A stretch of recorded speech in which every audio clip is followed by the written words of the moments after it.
ఈ యొక్క సాయంకాల సమయంలో మనకు ఏర్పాటు చేయబడిన పాఠ్య భాగాలు మనం ఒకటి గమనించినప్పుడు ఉత్తర ప్రచుర కీర్తనగా మనకి 62వ సంకీర్తన 5వ వచనం మనకి ఇవ్వబడుతుంది. పాత నిబంధన గ్రంథం నుండి యెషయా గ్రంథం 6వ అధ్యాయం 1 నుంచి 7 వచనాలు, అలాగే సువార్త పాఠ్య భాగం నుండి పరిశుద్ధుడైన యోహాను రాసిన సువార్త 12వ అధ్యాయం 27వ వచనం నుండి 36వ వచనం వరకు మనకు ఇవ్వడం జరిగింది. మనకి ఇవ్వబడిన టైటిల్ పేరు ఈరోజు ఆదరణ అని ఇస్తూ ఉన్నారు. అక్కడ కంఫర్ట్ అని ఇంగ్లీష్లో ఇచ్చాడు. ఆదరణ అంటే ఏమిటండి? దుఃఖంలో ఉన్న వారిని ఆదరించడం కదండి. కన్నీరులో ఉన్న వారిని ఓదార్పు మాటలు మనము చెప్పడం, ఓదార్చడం, వారి దగ్గర వారితో మంచిగా మాట్లాడుతూ వారి కన్నీరు పోగొట్టేలాగా మనము మాటలు మాట్లాడతాం. దేవుని సంబంధమైన మాటలు అన్నమాట. ఒకసారి నేను హైదరాబాద్లో ఉన్నప్పుడు చాలా సిక్ అయిపోయాను అనమాట. ఫుడ్ పర్లేదు, నాకు భోజనం పర్లేదు, నేను చాలా సిక్ అయిపోయినప్పుడు బాగా పడిపోతుందని అనమాట. ఆ సమయంలో నేను బయట ఉన్నాను, అక్కడి నుంచి రూమ్కి వెళ్ళిపోవాలి. నేను ప్రార్థన చేసుకుంటూ ఉన్నాను ఆ సమయంలో, ప్రభా నాకు తోడుగా ఉంది తండ్రి అని. అప్పుడు దేవుడు నాతో మాట్లాడిన మాట కీర్తన గ్రంథం నుండి 63వ సంకీర్తన 138వ సంకీర్తన, కీర్తన 138వ సంకీర్తనలో 3వ వచనం. అది ఆ 3వ వచనం ఏముందంటే, ప్రాణంలో త్రాణ పుట్టించి నన్ను ధైర్యపరిచితివి, నేను మొర్రపెట్టిన దినమున నీవు నాకు ఉత్తరం ఇచ్చితివి, ప్రాణంలో నాకు త్రాణ పుట్టించి నన్ను ధైర్యపరిచితివి. నిజంగా ఆ రోజు ఇది దాదాపు 2017లో జరిగిందండి. అది 2017వ సంవత్సరంలో నేను అలా నేను ఒక చోట కూర్చున్నాను. అలా కూర్చొని అలా మౌనంగా ప్రార్థించుకుంటున్నాను. మనసులో బాధ అంతా, దేహంలో బాధ అంతా. ప్రియమైన సంగమా, ఆ సమయంలో ఈ కీర్తన ద్వారా దేవుడు నాతో మాట్లాడినప్పుడు ఒక పాట ఇచ్చాడు దేవుడు. ఏంటంటే అది, ప్రాణంలో నాకు త్రాణ పుట్టించి, ప్రాణంలో నాకు త్రాణ పుట్టించి నన్ను ధైర్యపరచితివి, నన్ను ధైర్యపరచితివి, నన్ను ధైర్యపరచితివి, నన్ను ధైర్యపరచితివి, నన్ను ధైర్యపరచితివి, నన్ను ధైర్యపరచితివి, నన్ను ధైర్యపరచితివి, నన్ను ధైర్యపరచితివి, నన్ను ధైర్యపరచితివి. ప్రభు నాతో మాట్లాడిన మాటలను బట్టి మనిషికి ఆదరణ ఎలా వస్తుందో తెలుసా? మనిషి కృంగిపోయినప్పుడు బలహీనుడు అయిపోతాడు అనమాట. ప్రాణం పోయేవాడికి తెలుసు ప్రాణం పోయేవాడి పరిస్థితి ఎలా ఉంటుందో. ప్రాణం పోవటం అంటే ఏంటి? బలం పోతుంది అనమాట. ప్రాణానికి అంత విలువ ఉంది. ప్రాణం నీరసం అయిపోయిందంటే ఇంకా పని అవుట్ అనమాట. కీర్తనకారుడు ఏమని చెప్తున్నాడంటే, ప్రాణంలో నాకు త్రాణ పుట్టించి నన్ను ధైర్యపరిచితవంట అని అంటున్నాడు. ఎప్పుడు అంటున్నాడు? నేను మొరలీడగా నాకు ఉత్తరం ఇచ్చితివి, నేను నీకు మొర్ర పెట్టిన దినమున నీవు నాకు ఉత్తరం ఇచ్చావు. ఇది ప్రభు నాతో మాట్లాడినప్పుడు అప్పటికప్పుడు చదువుకుని దేవుడు మాట్లాడాడు. వెంటనే కీర్తన వచ్చింది నాకు. నేను మొరలీడగా నాకు ఉత్తరం ఇచ్చితివి, నాకు ఉత్తరం ఇచ్చితివి, నాకు ఉత్తరం ఇచ్చితివి, నాకు ఉత్తరం ఇచ్చితివి, నాకు ఉత్తరం ఇచ్చితివి, నాకు ఉత్తరం ఇచ్చితివి, నాకు ఉత్తరం ఇచ్చితివి. ఏమని చెప్పాడు దేవుడు? ఏమని చెప్పాడంటే, భయపడకుము. ప్రభు ఆదరణ కావాల్సిన వారికి ఇదే మాట చెప్తాడు, భయపడకుము, భయపడకుము అని నాతో సెలవిచ్చితివి. ఈ చిన్న కోరస్ అనమాట. దీన్ని పాటగా చేయడానికి చాలా ట్రై చేశాను, కానీ 2 చరణాలు అనమాట. ఎప్పుడైనా నాకు మనసు బాగలేనప్పుడు కానీ, కృంగిపోయినప్పుడు కానీ ఈ కీర్తన ఆటోమేటిక్గా నాలో నుంచి బయటకు వస్తుంది. ఒక ప్రార్థన ఇది. మన జీవితాల్లో కృంగిన దశలు ఉంటాయి, ఓటములు ఉంటాయి, కన్నీరు ఉంటుంది, దుఃఖం ఉంటుంది, శ్రమ ఉంటుంది, అన్నీ ఉంటాయి. కానీ మనం మొరపెడతాం ఆ సమయంలో. హెబ్రీ బైబిల్లో జాక్ అనే పదం వాడబడుతుంది. జాక్ అంటే ఏంటంటే గొక్క తిప్పకుండా ఏడవడం అనమాట. ఇంటి దగ్గర అమలాపురంలో నేను వెళ్ళినప్పుడు నిన్న 2 రోజులు నేను వెళ్ళినప్పుడు నేను లిఫ్ట్ ఎక్కుతున్నాను. నేను బండి పెట్టేసాను అక్కడ. లిఫ్ట్ నేను ఎక్కుతున్నాను, 5th ఫ్లోర్కి వెళ్తున్నాను, 4th ఫ్లోర్కి. కింద వాచ్మెన్ కూతురు ఉంది, అది చిన్నదన్నమాట, బొట్టది అది. ఆ అమ్మాయికి తెలుసు నేను ఏడిస్తే మా నాన్న అమ్మ నాకు ఏదైనా ఇచ్చేస్తాడని. ఆ పిల్ల కావాలని ఏడుస్తుంది అనమాట. ఇంకో చెల్లి ఉంది దానికి. ఆ పిల్ల ఏడుస్తుంది. ఆ పిల్ల ఏడుపుకండి చెవులు చిల్లులు పడిపోతాయి అనమాట. 4th ఫ్లోర్లోకి వెళ్ళిన వినపడుతూనే ఉంది. గబగబా రూమ్లోకి వెళ్ళిపోతే డోర్ వేసుకుంటే కానీ శబ్దం ఆగలేదు. మొర్ర అంటే ఏంటో తెలుసా? అలా మొర్ర పెట్టాలి మనం దేవుడికి అలా వినపడుతుందంట. మొర్ర అంటే అది ప్రియమైన సంగమా, నేను మొరలిడిన దినమున నీవు నాకు ఉత్తరం ఇచ్చిదివని ప్రభు ఆ రోజు నాతో మాట్లాడినప్పుడు నేను చాలా సంతోషించాను. ప్రియమైన సంగమా, మనం జ్ఞాపకం చేసుకోవాల్సిన సత్యం ఏమిటంటే, ఆదరణ అంటే ఆయన నేను నీతో ఉన్నాను అంటాడు. నేను నీతో ఉన్నాను అంటాడు. నువ్వు ఒంటరివాడు కాదు, ఒంటరి దానవు కాదు అని ప్రభువు సెలవిస్తాడు. ప్రభు అన్ని మాటలు మాట్లాడండి మాటలాగా ఒక చిరునవ్వు నవ్వుతాడు. చిరునవ్వు చిందించి నేను నీకు తోడై ఉన్నాను అంటాడు. అంతే. ఆ ఒక్క మాట నరుడికి చాలు.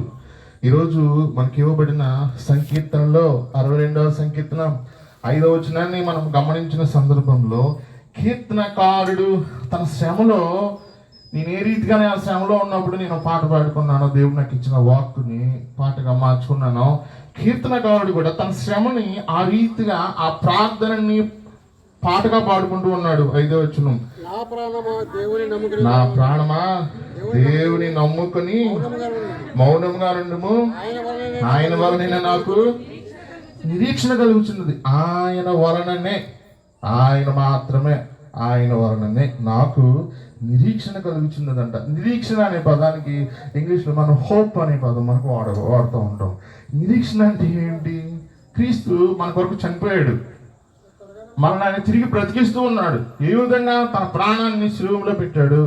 తన రక్తంతో మన పాపంని కడిగి మనము ఉగ్రత పాలవలసిన వారము మనము. ఆయన మనకి విమోచన అనుగ్రహించాడు. ఇప్పుడు నిరీక్షణ ఏంటి మనకి?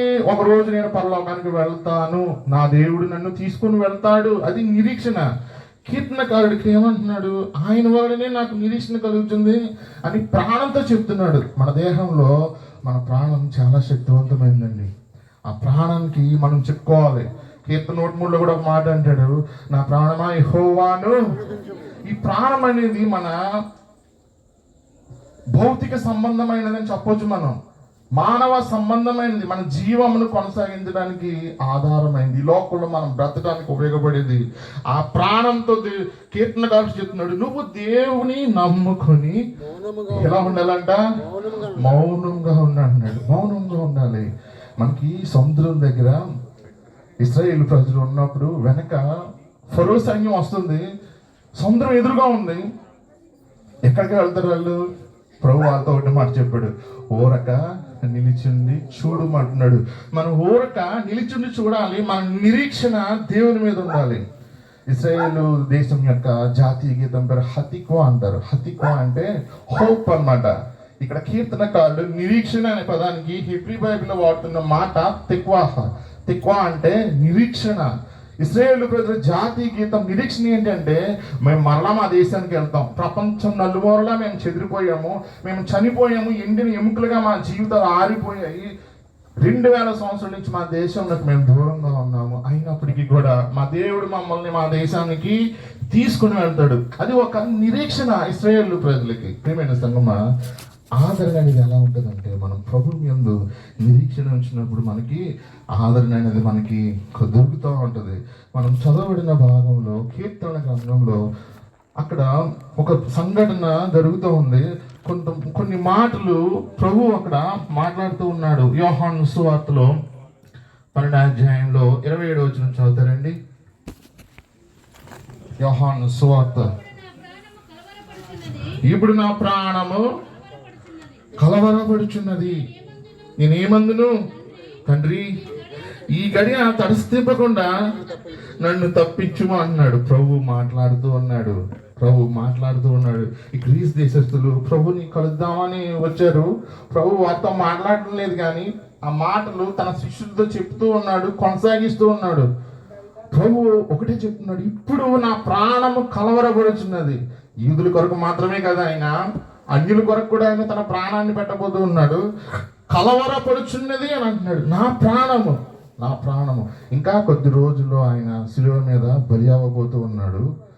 సమీపమవుతూ ఉంది మరణదినము, శ్రమదినం ప్రారంభమవుతుంది. యూదులు, పరిసయ్యులు, యాజకులు ఆయన్ని పట్టుకోవాలని వారు ప్రయత్నిస్తూ ఉన్నారు. ఆ సమయంలో ప్రభు సిద్ధపడుతూ ఉన్నాడు, శిష్యులతో అంటున్నాడు, ఇప్పుడు నా ప్రాణము కలవరపడుచున్నది. గ్రీకు బైబిల్లో తరస్సు అనే పదం వాడబడింది.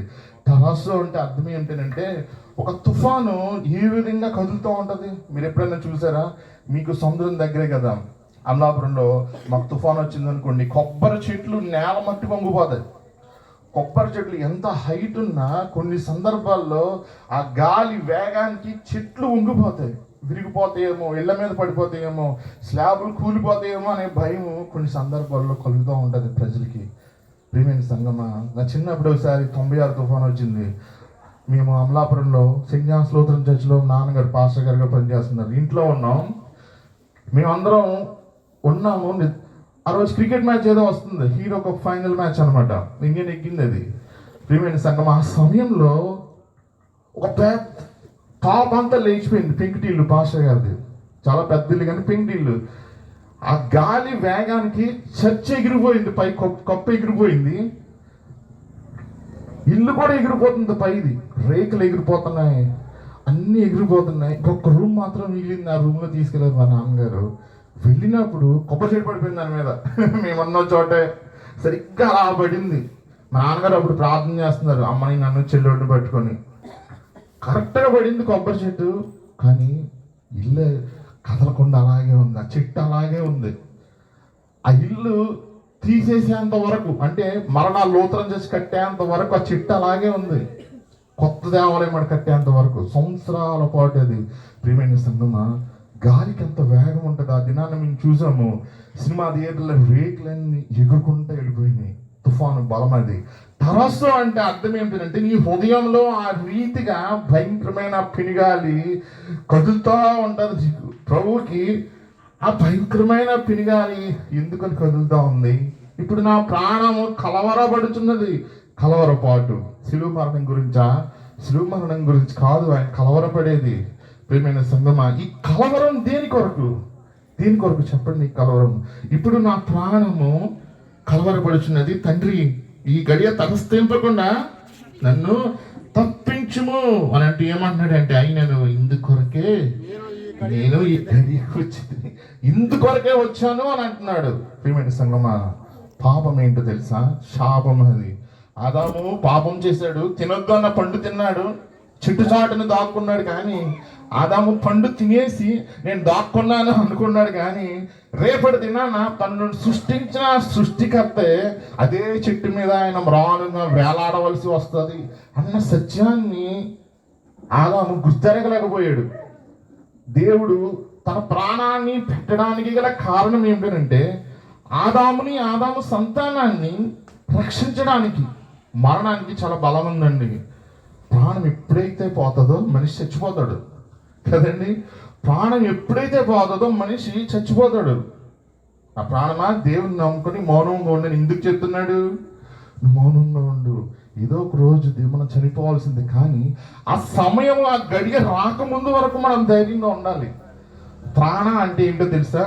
స్ట్రెంగ్త్ అని అర్థం, బలము, శక్తి. ప్రాణానికంటే దేవుడు శక్తిని ఇస్తాడంట. అది మరలా లేచి నిలబడడానికి శక్తిని ఇస్తాడంట. నన్ను ధైర్యపరిచితివి అనే పదానికి ఏం వాడాడో తెలుసా? ఇందాక చెప్పాను కదా, సువార్త పాఠ్య భాగంలో యేసు ప్రభు నా ప్రాణం కలవరపడుచున్నది అనే పదానికి తుఫాను అనే పదం వస్తుంది. అది ఇక్కడ పాత నిబంధన గ్రంథంలో సంకీర్తనలో 138:3 అక్కడ ఇవ్వబడిన యొక్క మాట యొక్క అర్థం ఏంటంటే నన్ను ధైర్యపరచితివి అనే దానికి తుఫాను ఏ రీతిగా సమస్తాన్ని కొట్టుకొని వెళ్ళిపోతుందో మనకి దేవుడు అంట అంత శక్తినిచ్చి మనల్ని ధైర్యపరిచి మనం ఎదుర్కొంటున్న శ్రమల్ని ఆ రీతిగా ఎదుర్కోవడానికి మనల్ని ఒక తుఫాను వలి చేస్తూ ఉన్నాడంట. తుఫానికి అంత బలం ఉంది. ఇక్కడేమో స్వార్థ ప్రాచీ భాగంలో ఆయన ప్రాణం కలవరపడిపోతూ ఉంది. ప్రియమైన సంగమం, ఎందుకనంటే పాపం అనేది మానవుడిని దేవుని సన్నిధానానికి అది దూరం చేస్తూ ఉంటది. ఆదాము చెట్టు చాటును దాక్కున్నాడు. అంతవరకు మరణం లేదండి ఆదాముకి, అంతవరకు మరణం లేదు. వాస్తవానికంట ఆదాము పాపము చేయనంత వరకు కూడా గడియారం టిక్ టిక్ మనం కొట్టలేదంట, నిత్యత్వంలో ఉన్నాడంట ఆదాము. ప్రియమైన సంగమా, ఎప్పుడైతే ఆదాము యొక్క పండు తిన్నాడో గడియారం స్టార్ట్ అయింది. 930 సంవత్సరాలు అప్పుడు చచ్చిపోయాడు ఆదాము. ప్రియమైన సంగమా, ఆ చనిపోయిన తర్వాత మరణం లేని ఆ శరీరం ఇప్పుడు మృతమైపోతూ ఉంది. దేనికి? పాపం వలన. దేవుడు పరిశుద్ధమైన దానిగా మనం నుంచినప్పుడు మనం పరిశుద్ధంగా ఉండాలి. మన పాప క్రియల వలన మనం అపవిత్రులం అయిపోతే మన అపవిత్రత దేవుని సన్నిధానంలో అది ఏ రీతిగా ఉంటుంది? ఒక ప్రశ్న మనల్ని మనం ప్రశ్నించుకోవాలి. ఈరోజు మన ఆలయానికి వెళ్తున్నాం అంటే ఏ ధైర్యంతో మనం ఆలయానికి వెళ్తున్నాం? ప్రభువా, నీ సన్నిధానానికి వస్తున్నాను అని నువ్వు చెప్పి వెళ్తున్నావు అంటే ఏ ధైర్యంతో నువ్వు వెళ్తున్నావు? ప్రభువా, నీ రక్తంలో నన్ను కడుగు, నన్ను పవిత్రపరచు అని చెప్పడానికి వెళ్తున్నావా? లేకపోతే నీలో పాపం ఉంచుకొని వెళ్ళి వచ్చేయడానికి వెళ్తున్నావా? అందరికిలాగానే ప్రియమైన సంగమా, పాత గ్రంథంలో యెషయా గ్రంథంలో మనం చదువుతున్న సందర్భంలో ఒక దర్శనాన్ని ప్రవక్త అయిన యెషయా భక్తుడు చూస్తూ ఉన్నాడు. యెషయా భక్తుడు చూస్తున్న ఈ దర్శనము చాలా ప్రాముఖ్యమైన దర్శనము. అనేక విషయాలు అక్కడ రాయబడుతూ ఉంది. 6వ అధ్యాయం 1వ వచనంలో అక్కడ ఒక మాట అంటున్నాడు, రాజైన ఉజ్జియా మృతి నొందిన. ఉజ్జియా అంటే గర్వం అని అర్థం. ఉజ్జియా అంటే యాజకుడు అర్పించవలసిన అర్పణలను, ధూపార్పణలను రాజు చేయడానికి ఆలయంలోనికి వెళ్ళిపోతూ ఉన్నాడు. ప్రియమైన సంగమా, రాజు అయినా ఎవరైనా సరే, రాజు ప్రజల మీద అధికారి, నువ్వు రాజు అయినా సరే యాజకుడు చేయవలసిన దానిని యాజకుడు మాత్రమే చెయ్యాలి. రాజుకు ఒక అహంకారం అన్నమాట, ఒక గర్వము. దేవుని సన్నిధానంలోనికి వెళ్తాను, నేను ధూపం అర్పిస్తానని. దేవుడు అప్పుడు అతనికి అక్కడ కుష్టి వ్యాధులతో ముట్టాడు అతన్ని. ప్రియమైన సంగమా, ఉజ్జియా బ్రతికున్నంత వరకు కూడా ఈ దర్శనం రావడం లేదు. ఎప్పుడైతే గర్వం అనేది తొలగించబడిందో అప్పుడు దర్శనాన్ని చూస్తూ ఉన్నాడు. ఇక్కడ ఎవరు? ప్రవక్త. ఈ దర్శనంలో చెప్పబడుతున్న మాట ఏమిటంటే, భక్తుడు ఏమని రాస్తున్నాడంటే, రాజైన ఉజ్జియా మృతి నొందిన సంవత్సరంన అత్యున్నతమైన సింహాసనమందు ప్రభు ఆసీనుడైనగా నేను చూచితిని. అత్యున్నతమైన సింహాసనం అంట. ప్రియమైన సంగమా, ఈ ప్రపంచంలో ఎన్నో సింహాసనాలు ఉంటాయండి, ఎన్నో సింహాసనాలు ఉంటాయి. రాజ సింహాసనాలు ఉంటాయి, ప్రధానమంత్రి సింహాసనం ఉంటుంది, రాష్ట్రపతి సింహాసనం ఉంటుంది, ముఖ్యమంత్రుల సింహాసనాలు ఉంటాయి, మంత్రుల సింహాసనాలు ఉంటాయి. ప్రియమైన సంగమా, అమెరికా రాష్ట్రపతి సింహాసనం ఉంటుంది, రష్యా రాష్ట్రపతి సింహాసనం ఉంటుంది. ఆ 2 సింహాసనాలు ఈ ప్రపంచంలో శక్తివంతమైన సింహాసనాలు. అమెరికా రాష్ట్రపతి సింహాసనం, రష్యా రాష్ట్రపతి సింహాసనం. ఈ సింహాసనాలు ఏవి కూడా దీంతో పాటు సరైనవి కావు, సాటి అయినవి కావు. ఇక్కడ దర్శనంలో ఏమంటున్నాడు భక్తుడు చూస్తున్నది, అత్యున్నతమైన సింహాసనమందు. అత్యున్నతమైన సింహాసనం అంట.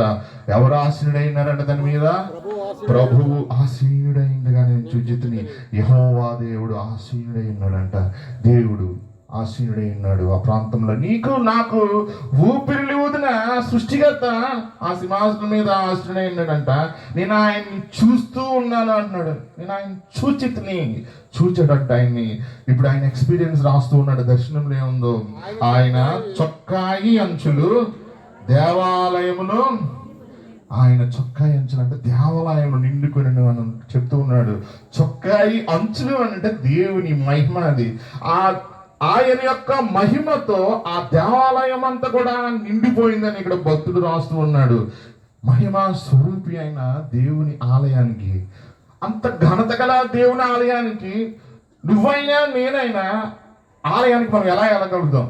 ఒక అపవిత్రమైన దేహంతో, పాపముతో కూడిన శరీరేచ్ఛలతో కూడిన మన దేహంతో, ప్రియమైన సంగమా, దేవుని ఆలయంలో మనం ఎలా ప్రవేశించగలుగుతాం? మనకి చాలా సందర్భాల్లో ఊరికి వెళ్ళొచ్చేస్తామండి, ఎవరైనా ఇంటికి వెళ్ళినట్టు, బయట ఏదైనా బస్ స్టాండ్కి వెళ్ళినట్టు కూడా మనం వెళ్ళొచ్చేస్తూ ఉంటాం. కాళ్ళు కూడా కడుక్కోం కొన్ని సందర్భాలలో. ఆ స్థలంలో దేవుని మహిమ నివాసం ఉంటా ఉంటుంది. ఆ ఆల్టర్ అనేది దేవుని యొక్క సింహాసనం అని చెప్పి మనకి అది జ్ఞానం కూడా కొన్ని సందర్భాలలో ఉండదు. ప్రియమైన సంఘం, భక్తుడు ఆ దర్శనాన్ని చూస్తే ఏమంటున్నాడంటే ఆయన మహిమతోటి ఆలయం అంతా కూడా నిండిపోయిందని చెప్తే ఏమంటున్నాడు 2వ వచనంలో, ఆయనకు పైగా ఎవరున్నారట? శరాపులు నిలిచి ఉన్నారంట. ఆయనకు పైగా శరాపులు. ప్రియమైన సంఘమా, సరాఫ్ అనే అర్థం ఏంటి తెలుసా? ఫైరీ ఏంజల్ అని అర్థం. సరాఫ్ లేదా శరాపు అంటాం కదా. శరాఫ్ అంటే అగ్నితో నిండిన దూత. అగ్ని బయలువెడుతూ ఉంటది అతనిలో నుంచి, నోటిలో నుంచి కూడా దేవుని అగ్ని వస్తూ ఉంటదంట. ప్రియమైన సంగమా, కెరూబులు కూడా అంతే, వారిలో నుండి అగ్ని బయలువెడుతూ ఉంటది. ఏమిటి ఆ అగ్ని అంటే? దేవుని పరిశుద్ధ సన్నిధి. వారు దేవుని సన్నిధానంలో నిలవబడేవారు, దేవుని ముఖాన్ని చూసేవారు. ప్రియమైన సంగమా, మనం దేవుని సన్నిధానంలోనికి వెళ్తున్నాము అని అంటే ఆయన పరిశుద్ధత అగ్ని వంటిదని మనం గుర్తుపెట్టుకోవాలి. మనము కూడా ఆయనతో సమానమైనటువంటి అగ్నితో మనం నింపబడినప్పుడే అగ్ని అనేది పరిశుద్ధమైన స్థితిని తెలియజేస్తుందండి. బంగారాన్ని అగ్నిలో వేసినప్పుడు అది శుద్ధమైన సువర్ణంగా అది మార్చబడుతూ ఉంటది. ఈ లోకంలో మన శ్రమలు, మన కష్టాలు దేని కొరకంటే మనలో ఉన్న మస్టుని తీసివేయడానికే, మలినాన్ని తీసివేయడానికే. అప్పుడు దేవుడు ఆయన మనల్ని సువర్ణమైన స్థితిలోనికి ఆయన మనల్ని తీసుకొని వెళ్తూ ఉంటాడు. ఈ భాగంలో భక్తుడు చెప్తున్నాడు దూతల గురించి.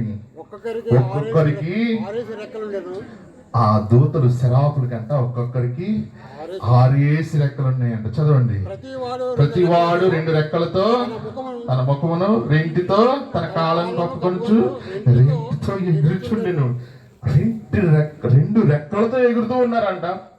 2 రెక్కలతో కాళ్ళు కప్పుకుంటూ ఉన్నారు. 2 రెక్కలతో తమ ముఖాన్ని కప్పుకుంటూ ఉన్నారు. ప్రియమైన సంగమా, అత్యున్నతమైన ఆ సింహాసనం చుట్టూ వారు దేవుని సన్నిధానంలో ఎగురుతూ ఉన్నారు. వారి గురించి ఏమని చెప్తూ ఉన్నాడంటే చదవండి.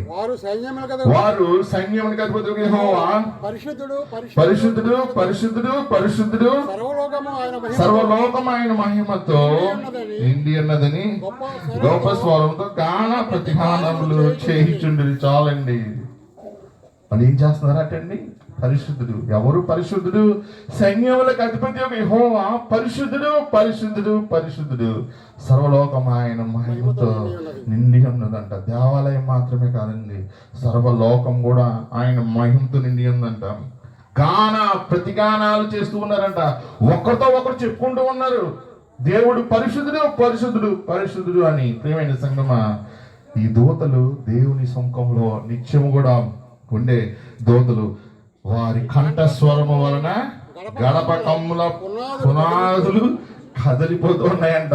వారు స్తుతిస్తూ ఉంటే గడప కమ్ములు, ఆ పునాదులు కూడా కదిలిపోతూ ఉన్నాయని భక్తుడు చెప్తూ ఉన్నాడు. మందిరము ధూమం చేత నిండగా అయ్యో నేను అపవిత్రమైన పెదవులు గల జనుల మధ్యన నివసించువాడును, నేను నశించితిని. రాజును సైన్యములకు అధిపతి యెహోవాను నేను కన్నులారా చూచితిని అనుకుంటుని. ప్రవక్త చెప్తున్నాడు, నేను అపవిత్రమైన పెదవులు గలవాడును. అయ్యో, నేను అపవిత్రమైన పెదవులు గల జనుల మధ్యన నేను నివసించువాడును అని చెప్పి భక్తుడు ఆ భాగంలో మాట్లాడుతూ ఉన్నాడు. ప్రియమైన సంగమా, దర్శనాన్ని అయితే చూస్తూ ఉన్నాడు భక్తుడు, కానీ తన యొక్క పాప స్థితిని అక్కడ జ్ఞాపకం చేసుకుంటున్నాడు. పాపుల మధ్య నివసిస్తూ ఉన్నాడు. పాపపు మాటలు మాట్లాడే ప్రజల మధ్య నివసిస్తూ ఉన్నాడు. తన మాటలు కూడా వారికి లాగానే ఉంటా ఉన్నాయి. తన పాపాన్ని నొప్పుకుంటూ ఉన్నాడు. ఈ రోజు నువ్వు దేవుని సన్నిధానానికి వెళ్తూ ఉంటే మొట్టమొదటిసారిగా నువ్వేమి గమనిస్తూ ఉన్నావు? దేవుని మహిమను నువ్వు చూసినప్పుడు నీ పాపాన్ని బట్టి నువ్వు దేవుని సన్నిధానంలో ఒప్పుకోవాలి. ఇక్కడ భక్తుడైన యేషయా ఆ రీతిగానే చేస్తూ ఉన్నాడు. సామెతల గ్రంథం 12:13 ఒక మాట రాయబడుతుంది.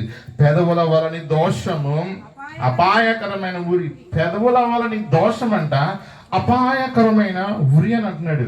హవ్వ దగ్గరికి సాతాను వచ్చాడు సర్పంలాగా. ఇప్పుడు హవ్వ సాతానుతో మాట్లాడేటప్పుడు ఆ సంభాషణ పరిశుద్ధమైనదా అపరిశుద్ధమైనదా అని తను తాను పరిశీలించుకోవాలి. తన సృష్టికర్త తన తండ్రి తనను చూస్తూ ఉన్నాడు అని తెలిసి కూడా హవ్వ వేరొక జీవితం అక్కడ మాట్లాడుతూ ఉంది. ప్రియమైన సంగమా, పెదవుల వాళ్ళని దోషం అపాయకరమైన ఊరంట. మన నోటి మాటలు మనకి అపాయకరమైన ఉరిని తీసుకొస్తాట. ఉరి అంటే తెలుసు కదా, ఉరి పడిందంటే ఇంకా అంతే పరిస్థితి. ప్రియమైన సంగమా, మన నోటి మాటలు ఉరిగా మారిపోతాయి అంటాం. సామెతలు 12:22 కూడా ఒక మాట రాయబడుతుంది, అబద్ధమాడు పెదవులు యెహోవాకు హేయములు. కీర్తన 34:13 చెడ్డ మాటలు పలుకకుండా నీ నాలుకను, కపటమైన మాటలు పలుకకుండా నీ పెదవులను, చెడ్డ మాటలు పలుకకుండా నీ నాలుకను కాచుకోవాలంట, కపటమైన మాటలు పలుకకుండా నీ పెదవులను కాచుకును అని కీర్తనకారుడు 34 సంకీర్తనలు చెప్తూ ఉంటే, హెబ్రీ పత్రికకారుడు ఒక మాట చెప్తూ ఉన్నాడు. 13:15 ఏమంటూ ఉన్నాడు? జిహ్వా ఫలాన్ని దేవునికి సమర్పించమని చెప్తున్నాడు హెబ్రీ 13:15. కాబట్టి ఆయన ద్వారా మనము దేవునికి ఎల్లప్పుడూ స్తుతియాగం చేయుదుము. ఆ దూతలు ఏ రీతిగా యెహోవా పరిశుద్ధుడు పరిశుద్ధుడు పరిశుద్ధుడు అని చెప్తున్నారో, మనం కూడా దేవునికి ఎల్లప్పుడూ కూడా స్తుతి అర్పణాన్ని మనము అర్పించాలని హెబ్రీ పత్రికకారుడు చెప్తున్నాడు. అనగా ఆయన నామమును ఒప్పుకొనుచు జిహ్వా ఫలమును అర్పించదము. మన జిహ్వా ఫలము, నాలుక నుండి వచ్చే ఫలము దేవుని స్తుతి అయి ఉండాలని కీర్తనకారుడు హెబ్రీ పత్రికకారుడు చెప్తూ ఉన్నాడు. ప్రియమైన సంగమా, ఈ భాగంలో యెషయా భక్తుడు తన పాపాన్ని ఒప్పుకుంటూ ఉన్నాడు, తన ప్రజల పాపాన్ని ఒప్పుకుంటూ ఉన్నాడు, పాపులమని ఒప్పుకుంటూ ఉన్నాడు. ఆ ఒప్పుకుంటూ ఉన్న సందర్భంలో ఇక్కడ ఒక సంఘటన రాయబడుతూ ఉంది 6వ వచనంలో. అప్పుడు ఆ శరాపులలో, ఎవరు ఆ శరాపులు? దేవుని సన్నిధానంలో అత్యున్నతమైన సింహాసనం చుట్టూ వారు ఎగురుతూ ఉన్నారంట. ఆ ఎగురుతూ ఉన్న శరాపులలో ఒకడు అని చెప్పి అక్కడ రాయబడుతుంది. ఆ శరాపులలో ఒకడు తాను బలిపీఠం మీద నుండి కారుతో తీసిన నిప్పును చేత పట్టుకొని నా హెద్దకి ఎగిరి వచ్చి నా నోటికి దాన్ని తగిలించి, ఇది చదవడం తగిలిన కనుక నీ పాపం నాకు ప్రాయశ్చిత్తమాయను, నీ దోషము తొలగిపోయింది అని అక్కడ చెప్తూ ఉన్నాడు. ప్రియమైన సంగమా, ఆ శరాపులు చెప్పాను కదా, ఫైరీ ఏంజల్స్ వారు. దేవుని బలిపీఠం దగ్గర నిప్పులు అనేవి ఎప్పుడు ఉంటాయి. పరిశుద్ధత అనేది ఆ స్థలంలో ఉంటుంది. ఆ స్థలంలోనికి నీవు ప్రవేశించాలంటే నీవు కూడా ఆ నిప్పులతో, దేవుని పరిశుద్ధతతో సమానమైన పరిశుద్ధతలో నువ్వు ఉండగలిగినప్పుడే నువ్వు దేవుని సన్నిధానంలో ఉండగలుగుతావు. యెషయా దర్శనాన్ని అయితే చూస్తూ ఉన్నాడు, కానీ ఆ దర్శనంలో తన పాపం కనబడుతుంది. దేవుడు పరిశుద్ధుడు, నేను పాపిని అంటున్నాడు. మోషే దేవుని ముఖాన్ని చూసినప్పుడు తన ముఖాన్ని కప్పుకున్నాడు. ఎప్పుడైతే దేవుడు ఆ ముసుగు తీసివేశాడో, ఆ పాపాన్ని నరహత్య చేశాడు కదా మోషే, ఆ పాపాన్ని ఎప్పుడైతే తొలగించుకున్నాడో, ఇప్పుడు దేవునితో ముఖాముఖిగా సీనాయి పర్వతం మీద దేవునితో 2 పర్యాయాలు 40 దినాలు చొప్పున దేవుని సముఖంలో ఆయన్ని చూడగలుగుతూ ఉన్నాడు. ఆయన యొక్క సన్నిధానంలో నిలబడగలుగుతూ ఉన్నాడు. ప్రియమైన సంగమం, మనం జ్ఞాపకం చేసుకున్న సత్యం, ఈ శరాపు గురించి రాయబడుతున్న మాట ఏమిటంటే, ఆ శరాపు వచ్చి అంటాం దేవుని బలిపీఠం మీద ఉన్న నిప్పును కారుతో తీసాడంట. పట్టకారు తెలుసు కదా మనకి, పట్టకారు టాంగ్స్ ఉంటాయి కదా, దాన్ని తీసుకుని ఆ నిప్పును చేత పట్టుకుని యెషయా దగ్గరికి ఎగిరి వచ్చి అంటున్నాడంట, ఇది నీ పెదాలకి తగిలించాడంట, నాలుగకి తగిలించాడంట, నోటికి. చదవండి అది ఒకసారి.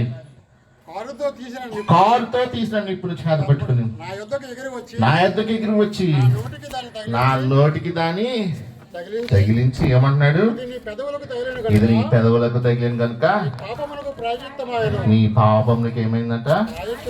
ప్రాయశ్చిత్తమాయను అంటున్నాడు. ప్రాయశ్చిత్తం. ఈరోజు మన పెదవులు అపాయకరమైన మాటలు పలికేవి, పాప మాటలు పలికేవి. ఇటువంటి ప్రజలమైన మనము దేవుని సన్నిధానంలో నిలవబడుతున్నామంటే, ఆలయంలోకి వెళ్ళినప్పుడు, ప్రభా నీ పరిశుద్ధ బలిపీఠం ముందర నా నిప్పును తీసుకొని నా నోటిని కాల్చు తండ్రి అని మనం ఆయనకి చెప్పాలి. అది మన ప్రార్థన ఉండాలి. యెషయా ఆ ప్రార్థన చేస్తూ ఉంటే దేవుడు తన దూతను పంపుతూ ఉన్నాడు. నీ పాపమునకు ప్రాయశ్చిత్తమైనట్టున్నాడు, నీ దోషము తొలగిపోయిను. దేవుని యొక్క సన్నిధిలో నుండి వచ్చిన అగ్ని ఏం చేస్తుంది? మనల్ని, మన యొక్క దోషం అది తీసివేయగలుగుతూ ఉంటుంది. యెహెజ్కేలు గ్రంథంలో 28వ అధ్యాయంలో 14వ వచనంలో ఒక మాట రాయబడుతూ ఉంది. కాల్చున్న రాళ్లను గూర్చి అక్కడ ఆ 28వ అధ్యాయం 14వ వచనం యెహెజ్కేలులో అక్కడ ప్రస్తావిస్తూ ఉంది. ఈ కాల్చున్న రాళ్ళను గురించి ఇక్కడ మాత్రమే చెప్పబడింది బైబిల్లో, ఇంకెక్కడ కూడా లేదు. అక్కడ మాత్రమే దాని గురించి చెప్తూ ఒక మాట రాయబడుతూ ఉంది. దేవునికి ప్రతిష్ఠింపబడిన పర్వతం గురించి కూడా ఆ భాగంలో ఉంది. ఒక పర్వతం ఉందంట. అది దేవునికి ప్రతిష్ఠింపబడిన పర్వతం అంటాం. పర్వతం అనగా దేవుని యొక్క ఆరాధన స్థలము, ఆయన యొక్క సింహాసనము. ఇక్కడ ఒక కెరూబు గురించి అక్కడ చెప్పబడుతూ ఉన్నాయి. అభిషేకం చదవండి. అభిషేకం నొందిన కెరూబువై ఒక ఆశ్రయముగా నీ ఉంటివి, అందుకే నేను నిన్ను నియమించి తిని దేవునికి ప్రతిష్ఠింపబడిన పర్వతం మీద నీ ఉంటివి, కాలుచున్న రాళ్ళ మీద నీవు సంచరించుచుంటివి. ప్రియమైన సంగమా, కాలుచున్న రాళ్ళ మధ్య కెరూబు ఎవరు? అది కెరూబు. ఆ కెరూబు ఎవరో మీకు తెలుసు కదా. దేవుని సన్నిధానంలో నిలబడి దేవుని స్తుతించిన ఆ వ్యక్తి పైనుండి త్రోసివేయబడ్డాడు. ఎప్పుడు?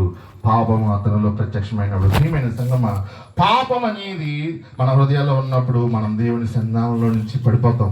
యేషయా తన పాపాన్ని ఒప్పుకున్నప్పుడు దేవుడు చేస్తున్న పని, అతని యొక్క పాపాన్ని వెంటనే పరిహరిస్తూ ఉన్నాడు. ఎందుకు పరిహరిస్తూ ఉన్నాడు? దోషాన్ని ఒప్పుకుంటూ ఉన్నాడు కాబట్టి. ఇప్పుడు మన స్వార్థ పాఠ్య భాగంలోకి వస్తే ఈ భాగంలో ప్రభు చూడండి, నా ప్రాణము కలవరపడుచున్నది, నేనేమందును తండ్రి, గడియ తడస్తింపకుండా నన్ను తప్పించు అన్నాడు. ఈ గడియ తడస్తింపకుండా నీ పాపం నా పాపం ఆయన మీద మోపబడబోతూ ఉంది. ఇప్పుడు తండ్రికి దూరం అయిపోతూ ఉంటున్నాడు. ప్రియమైన సంగమా, పాపి దేవుని సన్నిధానంలో నిలవబడలేడు. దేవుని కుమారుని దేహం మీద నీ పాపము నా పాపము అక్కడ మోపబడబోతూ ఉంది. సృష్టి ఆది నుండి, ఆదాము నుండి కలవరి ఆదాము వరకు, కలవరి మానవుడి వరకు ప్రతి వ్యక్తి యొక్క పాపము యేసు దేహం మీద మోపబడబోతూ ఉంది. ప్రభు దాని గురించి భయపడటం లేదు, కానీ పాపం అనే స్థితి దేవునికి హేయమైనది. ఇప్పుడు కుమారుడు దేవునికి దూరం అయిపోతూ ఉంటాడు సిలువ మీద. అందుకనే అంటాడు, నా దేవా నా దేవా నన్ను ఎలా చేయి విడిచితివి. అందుకనే ఆయన హృదయం కలవరపడిపోతుంది. తుఫాను ఏ రీతిగా కలవరం కలిగిస్తూ ఉంటుందో ఆ రీతిగా ఆయన హృదయం కలవరం అవుతూ ఉంది. ప్రియమైన సంగమా, అయినా సరే ప్రభు ఎందుకు అంటాడు తెలుసా? ఇందుకొరకే నేను ఈ గడియకి వచ్చిందని అన్నాడు. ఎందుకు వచ్చాడు ఆ గడియకి? యోహాను 3:16 ఉంటది, దేవుడు లోకంను ఎంతో ప్రేమించను కాగా ఆయన తన కుమారుని యందు విశ్వసించు ప్రతి వాడును నశింపక నిత్య జీవం కలిగినట్లు ఆయనను అనుగ్రహించనంట. నీకు నాకు నిత్య జీవం ఇవ్వడానికి దేవుడు తన కుమారుని ఈ లోకంలోనికి పంపుతూ ఉన్నాడు. నీ మీద ప్రేమతోటి, నా మీద ప్రేమతోటి యేసు ఆ యొక్క పాపం అంతటినీ భరించడానికి ఒప్పుకున్నాడు. యేషయా తన పాపాన్ని చూసి తనే సిగ్గుపడ్డాడు. దేవునికి నేను దూరంగా ఉన్నానని భయపడి ప్రభు నా పాపం ఒప్పుకుంటున్నానని చెప్పి అక్కడ ఒప్పుకుంటున్నాడు. మరి సృష్టి ఆది నుండి సృష్టించబడిన మానవులందరి పాపము ఆయన మీద మోపబడుతుంది కదా. ఆయన ఎంకెంత బాధపడి ఉంటాడు. ప్రియమైన సంగమా, పరిశుద్ధుడైన దేవుని సన్నిధిలో ఆయన ఏ రీతిగా నిలవబడి ఉండగలుగుతాడు ప్రభు? అందుకే అక్కడ కలవరపడుతూ ఉన్నాడు. నన్ను తప్పించు అని ప్రార్థిస్తున్నాడు దేవునికి. ఆయనను ఇందుకోసమే నేను ఈ గడియకు వచ్చి అన్నాడు. తర్వాత వచ్చిన యోహాను సువార్త 12:28 తండ్రి నీ నామము మహిమపరచమని చెప్పాను, అంతటి నేను దానిని మహిమపరిచితిని, మరలా మహిమపడుతును అని యొక్క శబ్దము ఆకాశము నుండి వచ్చాను. ప్రభువుకి ప్రార్థన చేస్తూ ఉన్నాడు, తన శ్రమను తెలియజేస్తూ ఉన్నాడు దేవునికి. నీ నుంచి నేను ఎడబాటు కలిగే సమయం వస్తుంది ప్రభువా, అందరి పాపం నా మీద మోపబడబోతుంది, నేను భరించడానికి సిద్ధంగా ఉన్నాను, కానీ ఆ ఎడబాటును నేను భరించలేను తండ్రి అని ప్రార్థిస్తూ ఉన్న సందర్భంలో ఈయన చెప్తున్నాడు 28వ వచనంలో, తండ్రి నీ నామము మహిమపరచమంటున్నాడు. ఎందుకు మహిమపరచమంటున్నాడు? ఈ శ్రమనంతా అనుభవిస్తున్నాను, ఈ శ్రమనంతటి వలన నీ నామము మహిమపరచబడాలి అని అక్కడ యేసు ప్రభు చెప్తున్నాడు. చెప్తే ఉన్నప్పుడు ఒక స్వరం వినబడుతుంది ఆకాశం నుండి, అంతటి నేను దాని మహిమపరిచితిని, మరలా మహిమపరుతును అని ఒక శబ్దము ఆకాశం నుండి. ఆ స్వరము అక్కడ ఉన్న వారందరూ కూడా వినబడిందంట. కొంతమంది అది ఉరిమిను అన్నారంట. గ్రీస్ దేశస్తులు కూడా అక్కడ ఉన్నారు ఆ సమయంలో, వాళ్ళు కూడా ఆ మాటను విన్నారు. ప్రియమైన సంగమా, మనం జ్ఞాపకం చేసుకునవలసిన ఒక సత్యం ఏంటంటే, పాపం అనేది మనల్ని దేవుని సన్నిధానానికి తీసుకుని వస్తుందండి. ఇదే భాగంలో యెషయా గ్రంథం యోహాను సువార్త 12వ ఇక్కడ ఒక మాట రాయబడుతుంది 30వ వచనంలో, అందుకు యేసు ఈ శబ్దము నా కొరకు రాలేదు, నీ కొరకే మీ కొరకే వచ్చింది ఈ శబ్దము. ఆ శబ్దము దేవుని యొక్క సింహాసనం నుండి వస్తున్న ఆ యొక్క జవాబు ఆ గ్రీస్ దేశస్తులకి అక్కడ చుట్టూ ఉన్న వారికి కూడా దేవుడు ఇస్తూ ఉన్నాడు. 37వ వచనంలో, ఇప్పుడు ఈ లోకమునకు తీర్పు జరుగుతున్నది, ఇప్పుడు ఈ లోకాధికారి బయటకు త్రోసివేయబడును, నేను భూమి మీద నుండి పైకెత్తబడిన ఎడల అందరినీ నా వద్దకు ఆకర్షించుకుందునని. చూసారా, లోకాధికారి బయటకు త్రోసివేయబడతాడంట. పరిశుద్ధమైన ఈ సృష్టిని అపరిశుద్ధం చేసిన ఆ లోకాధికారి ఆదాము అమ్మేసుకున్నాడు. అమ్మేసుకోవడంతో సృష్టి సాతానికి అది దాస్యత్వంలో ఉండిపోయింది. ఇప్పుడు యేసు ప్రభు చెప్తూ ఉన్నాడు, నేను పైకెత్తబడిన ఎడలా, ఏమన్నాడు అక్కడ, నేను భూమి మీద నుండి పైకెత్తబడిన ఎడలా అందరినీ నా ఎందుకు ఆకర్షించుకుంటున్నాను, నేను భూమి మీద నుండి పైకి ఎత్తబడతాను అంటున్నాడు. మీరు ప్యాషన్ ఆఫ్ క్రైస్ట్ సినిమా చూసారండి. ప్యాషన్ ఆఫ్ క్రైస్ట్ సినిమా చూస్తుంటే అందులో యేసు ప్రభుని సిలువ ఎత్తబడే విధానం చాలా బాగా చూపించాడు. నిజంగానే యేసయ్యని అలాగా సిలువ మీద పైకి ఎత్తారా అని అది చూస్తూ ఉంటుంటే ఆ సిలువలా లేస్తూ ఉంటుంది. యేసయ్య కూడా అలాగే ఆ సమయంలో ఎత్తబడ్డాడు ఆ విధంగా. ప్రియమైన సంగమ, సంఖ్యాకాండం 27వ అధ్యాయంలో 8వ వచనంలో ఒక మాట దేవుడు ఇశ్రాయేలు ప్రజలతో చెప్తూ ఉంటాడు. దేవుడు తాపకరమైన సర్పాలని ఇశ్రాయేలు ప్రజల మీదకి పంపుతూ ఉన్నాడు. కారణం ఏంటంటే అవిధేయత, తిరుగుబాటు వలన వారు దేవునికి కోపం పుట్టించిన సందర్భంలో దేవుడు తాపకరమైన సర్పాలని పంపుతూ ఉన్నాడు. ప్రభు అప్పుడు వారు స్వస్థపరచబడాలి, వారు జీవించాలి అని అంటే ఒక పని చేయమంటున్నాడు. సంఖ్యాకాండం 21వ అధ్యాయం 8వ వచనం చదవండి. మోషే ప్రజల కొరకు ప్రార్థన చేయగా, యెహోవా నీవు తాపకరమైన సర్పము వంటి ప్రతిమను చేయించి స్తంభము మీద పెట్టుము. చదవండి. అప్పుడు కరవబడిన ప్రతివాడును దాని వైపు చూచి బ్రతుకునని మోషేకి సెలవిచ్చాను. దేవుడు ఏమని చెప్తూ ఉన్నాడంటే, ఏ సర్పపు కాటుతో వారు ప్రజలు చనిపోతూ ఉన్నారో, ఏ తిరుగుబాటు వలన ఆ యొక్క పాపం అనే స్థితిలోనికి వారు నెట్టబడి శిక్షించబడుతూ ఉన్నారో, ఆ హేయమైన పాము యొక్క ప్రతిమను అక్కడ చేయించి పెట్టమంటున్నాడు ఒక స్తంభం మీద. ఎవరైతే ఆ ప్రతిమను చూస్తారో, ఏ పాము అయితే కలుస్తుందో వాళ్ళని ఆ పాము ప్రతిమను చేయించి పెట్టమంటూ ఉన్నాడు. ఇప్పుడు ఆ ప్రతిమను నిదానించి చూసినప్పుడు వారు బాగుపడతారంట, బ్రతుకుతారంట. ఎందుకు నిదానించి చూడమంటున్నాడు దేవుడు అని అంటే, నీ పాపపు స్థితి అది, నీ పాపపు స్థితి అది. నువ్వు ఒప్పుకోవాలి. అవును తండ్రి, నేను ఎంత ఘోరమైన పాపిని అని నువ్వు ఒప్పుకోవాలి. అది ప్రభు చెప్తున్నాడు. కానీ దాన్ని పూజించమని చెప్పడం లేదు, దానిని చూసి ప్రార్థించు దానికి అని అనడం లేదు. అయినా నీ పాపపు స్థితిని నువ్వు జ్ఞాపకం చేసుకో అని చెప్తూ ఉన్నాడు. ప్రియమైన సంగమం, పాపకరమైన సర్పం అనే పదానికి అక్కడ వాడబడిన పదం ఏంటంటే హెబ్రీ బైబిల్లో సెరాఫ్. ఇక్కడేమో యెషయా గ్రంథంలో 6వ అధ్యాయంలో సెరాఫు అనే పదం వాడబడింది, అక్కడ కూడా సెరాఫ్ అనే వాడబడింది. తాపకరమైన వేడి పుట్టిస్తుంది. పాపం వలన వేడి పుట్టి ఆ పాము కరిచినప్పుడు చనిపోయేవారు వాళ్ళు. దేవుని సన్నిధానంలో ఉన్న ఈ దూతలు ఏం చేస్తూ ఉన్నారు, వారి కూడా దేవుని పరిశుద్ధమైన అగ్నితో దహించబడుతూ పరిశుద్ధపరచబడుతూ ఉన్నారు. నువ్వు నేను కూడా ఆ సర్పపు కాటు తిన్న ప్రజలమే. పాపం అనే కాటు నీలో నాలో కూడా ఉంది. ప్రియమైన సంగమా, ఆ కాటు వలన కలిగిన మరణం నుండి రక్షించడానికి యేసు ప్రభువు అంటున్నాడు, నేను భూమి మీద నుండి పైకెత్తపడాలి. నువ్వు ఎందుకు సిలువను చూస్తూ ఉన్నా? పాస్టర్ గారు సిలువ ఇలా ధరించుకుంటాడు, దీని మీద యేసు ప్రభు ఉండడండి. అక్కడ పేటలో సమాధుల తోటలో ఒక సమాధి ఉంది, దాని మీద యేసు ప్రభుని వేలాడి తీసిన ఒక సిలువ ఉంది. అలా వేలాడి తీయకూడదు. యేసు సిలువ మీద లేడు, ఆయన మరణించాడు నీ కొరకు, సమాధి చేయబడ్డాడు, తిరిగి లేచాడు. ఆయన సిలువ మీద ఈ సమయంలో లేడు. ప్రియమైన సంగమా, సిలువ మన పాపమునకు హేయమైన స్థితిలో మనం ఉన్న సందర్భంలో యేసు నీ కొరకు నా కొరకు ఆయన మరణించాడు.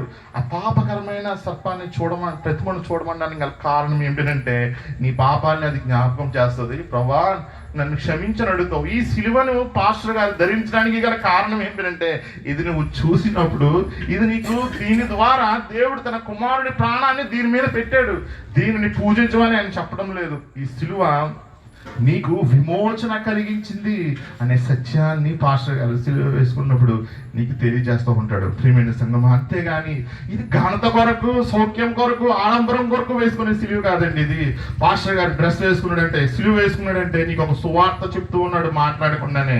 ప్రియమైన సంఘమా, ఆయన ఎత్తబడ్డాడు నీ కొరకు, నా కొరకు, నీ పాపం కొరకు, నా పాపం కొరకు ఆయన ఎత్తబడ్డాడు కాబట్టి ఈరోజు నీకు నాకు ఆయన స్వస్థతనిచ్చాడు, ఆత్మీయ స్వస్థతనిచ్చాడు, జీవంనిచ్చాడు. రోమపత్రిక 5:6 ఒక మాట ఉంటుంది. రోమపత్రిక 5:6 మనం ఇంకా బలహీనులమై ఉండగా క్రీస్తు యుక్త కాలంన భక్తిహీనుల కొరకు చనిపోయాను. మనం ఇంకా బలహీనులమై ఉండగా క్రీస్తు యుక్త కాలంన భక్తిహీనుల కొరకు చనిపోయాడంట.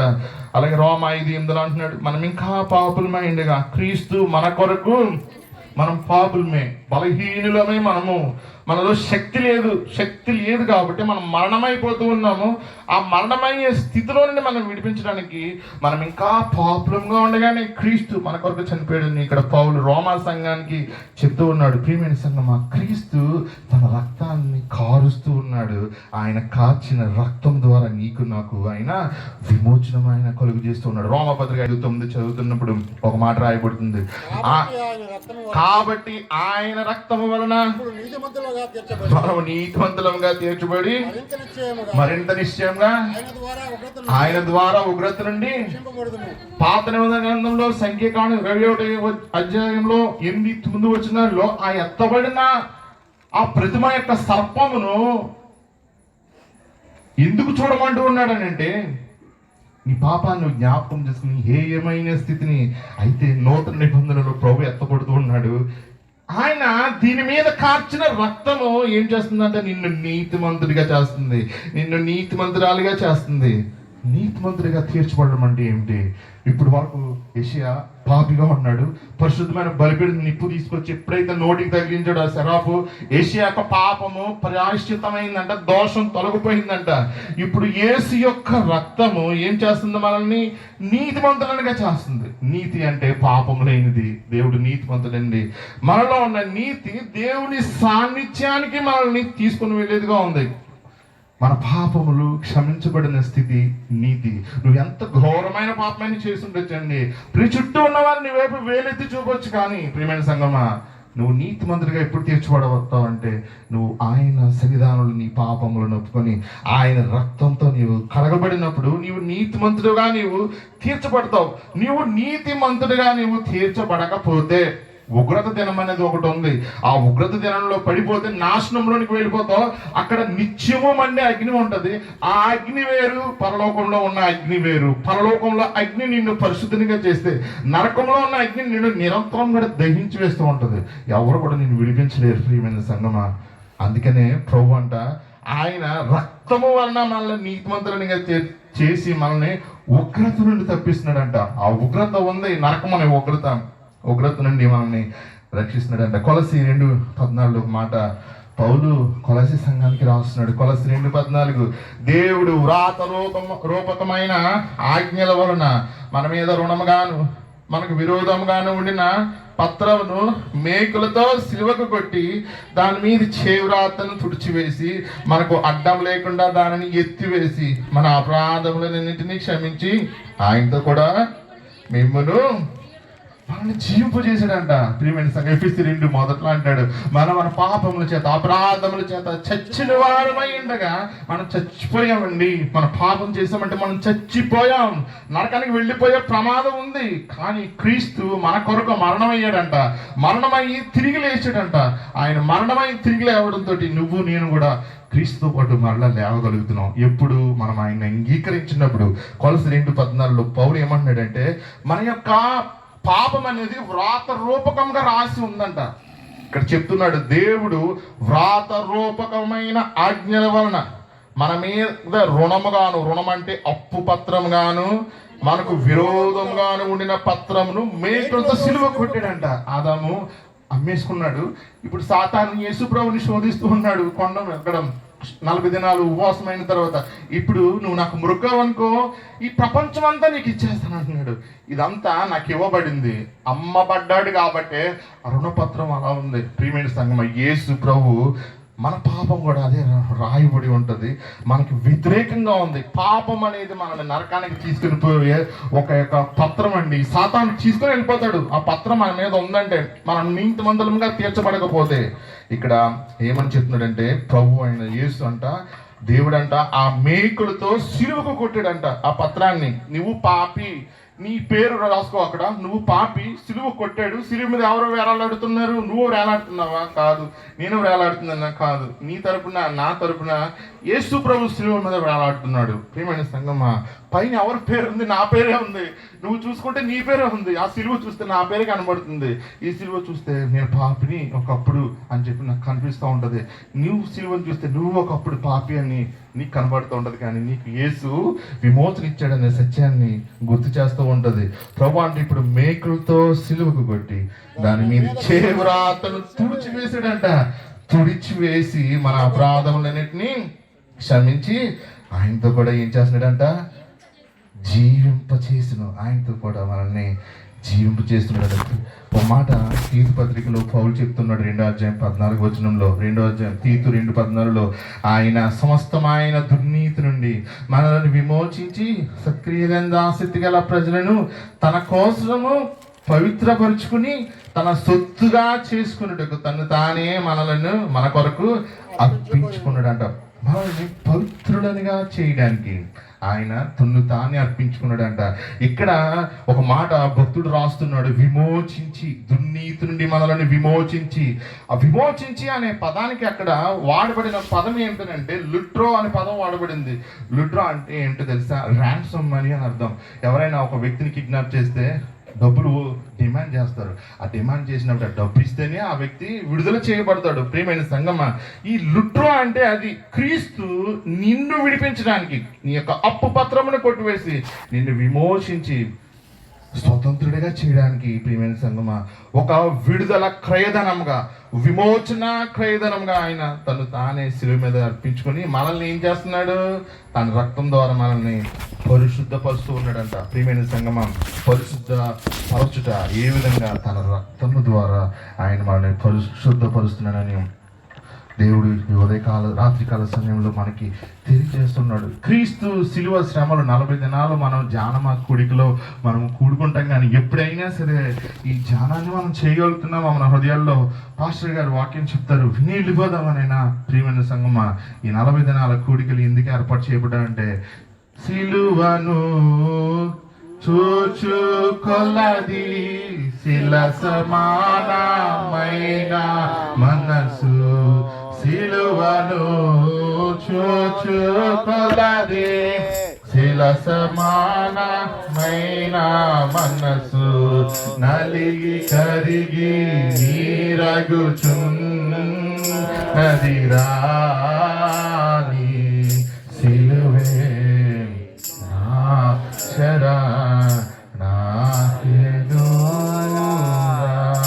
ప్రియమైన సంగమం, ఈ రాత్రికాల సమయంలో ఈ 2 పాఠ్యభాగాల ద్వారా దేవుడు మనకు తెలియజేసిన ఒక సత్యం ఏమిటంటే, క్రీస్తు రక్తము నీ పాపానికి నా పాపానికి విమోచన కలుగు చేస్తుందంట. యెషయా భక్తుడికి దేవుని పరిశుద్ధ బలిపీఠం మీద అగ్ని పరిశుద్ధపరిచి విమోచన కలిగిస్తే, మనకి ఆయన క్రీస్తు రక్తం ద్వారా మన పాపములకు విమోచన కలిగించి ఆయన మనల్ని పవిత్రులుగా చేస్తున్నాడు. పవిత్రుడిగా చేయడం అనే పదానికి గ్రీకు బైబిల్లో వాడిన పదము కతారిజో. కతారిజో అంటే ఏంటో తెలుసా? శుద్ధి చేయడం. శుద్ధి చేయడం. ఒక స్థలం అపవిత్రం అయిపోయింది అనుకోండి, అపవిత్రముడు ఏం చేస్తారు? పరిశుద్ధ జలం చల్లుతారు, ప్రార్థన జలం చల్లుతారు కదండి. ప్రియమైన సంగమా, నీ దేహాన్ని అపవిత్రం అయిపోతే మనల్ని ఆయన పరిశుద్ధపరుస్తున్నాడు తన రక్తం ద్వారా. పాపం అనేది శరీర అవయవాల ద్వారా మానవుని దేహంలోనికి ప్రవేశిస్తుంది. కాబట్టి యేసు ప్రభు నీ పాపాన్ని నా పాపాన్ని ఆయన శిలువ మీద భరించి, ఆయన నీ కొరకు నా కొరకు ఆయన శిలువ మీద ఆయన తన ప్రాణాలు అర్పించాడు. చివరిగా మనం చూస్తే యెషయా గ్రంథంలో 53వ అధ్యాయం ఒకసారి తీయండి. యెషయా గ్రంథం 53వ అధ్యాయంలో 11వ వచనం ఒకసారి చూడండి. యెషయా గ్రంథం 53వ అధ్యాయం. అతడు తనకు కలిగిన వేదనను చూచి తృప్తి నందును, నీతిమంతుడైన నా సేవకుడు జనుల దోషములను భరించి తనకున్న అనుభవ జ్ఞానం చేత అనేకులను నిర్దోషులుగా చేస్తాడు. యేసు ప్రభు ఈరోజు ఆయన ఎత్తబడాలి అని అంటున్నాడు. ఎత్తబడాలి. ఎందుకు ఎత్తబడాలి అంటే నీ దోషాన్ని నా దోషాన్ని కొట్టివేసి నిన్ను నన్ను ఆయన పరిశుద్ధంగా చేయడానికి ఆయన ఎత్తపడుతూ ఉన్నాడంట. మనకి ఈరోజు ఇవ్వబడిన టైటిల్ ఏంటంటే ఆదరణ. ఆయన తన స్వరాన్ని వినిపించి ప్రభుని అక్కడ ఆదరిస్తూ ఉన్నాడు.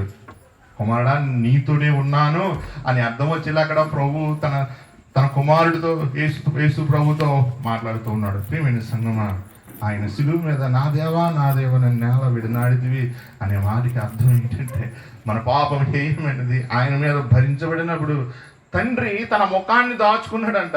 కుమారుడికి తండ్రిని చూడకపోతే ఎంత వేదన కలుగుతుందో యేసు ప్రభుకి ఆ వేదన కలిగింది కాబట్టి ఆయన హృదయము కవరపడిపోయింది. ఏంటంటే నీ పాపము నా పాపమే ఆయనకి తండ్రి ముఖాన్ని దూరం చేసింది. ప్రియమైన సంగమా, ఈరోజు నువ్వు నేను పరిశుద్ధంగా దేవుని సన్నిధానంలో నీతిమంతులంగా తీసుకొని ఉన్నామంటే ప్రధానమైన కారణం క్రీస్తు యొక్క రక్తము. ఎంత గొప్ప రక్షణను మనము నిర్లక్ష్యం చేస్తున్నాం. ఇంత గొప్ప రక్షణను మనం నిర్లక్ష్యం చేసి దేవుని యొక్క ఉగ్రతకు మనము పాత్రలు మోతామా, లేదా దేవుని యొక్క సన్నిధానంలో మనం జీవిస్తూ ఆయన యొక్క రక్తంలో కడగబడుతూ నిత్యరాజ్యాన్ని మనం చేరుకుంటున్నాం. ఒక మాట బైబిల్లో ఉంటుంది, పరిశుద్ధత కలిగి ఉండటం అంట అది ఒక ఎత్తు అయితే పరిశుద్ధతకు కూడా ముగింపు ఉందంట. పరిశుద్ధత ముగింపు ఏంటంటే అది నిత్య జీవం అంట. ఈరోజు ప్రభు నిత్య జీవానికి ఆయన మనల్ని తీసుకుని వెళ్తున్నాడు. రోమపత్రిక 6:22 చూడండి. చివరిగా రోమపత్రిక 6:22 అయినను ఇప్పుడు పాపము నుండి విమోచింపబడి దేవునికి దాసులైనందున పరిశుద్ధుల మౌటకు మీకు ఫలము దాని అంతము నిత్య జీవము. ఈ పరిశుద్ధ పరిచయ ప్రక్రియనే యేసు ప్రభు శిలువ మీద చేస్తున్నాడు. శరాపు వలె ఆయన వచ్చి తగిలిస్తున్నాడు ఆ నోటికి. శరాపు అంటే పాపకరమైన సర్పమని ఉంది అక్కడ సంఖ్యాకాండం 28:8 ఇక్కడ ప్రియమైన సంగమా యేసు ప్రభు ఆయన ఆ రీతిగా వేలాడి శాపగ్రాహిగా ఉన్నాడు. నీ శాపాన్ని నా శాపాన్ని నన్ను మోసి నీకు నాకు విమోచన ఇచ్చాడు. ఇంత గొప్ప రక్షణని మనం నిర్లక్ష్యం చేద్దామా? నిర్లక్ష్యం చేయొద్దు సహోదరుడు సహోదరి. మనం దేవుని హత్తుకొని ఆయన రక్తంలో కడగబడుతూ నిత్యరాజ్యం చేరుకోవడానికి పరిశుద్ధాత్మ దేవుడు నీకు నాకు సహాయం చేయను గాక. దయచేసి లేచిన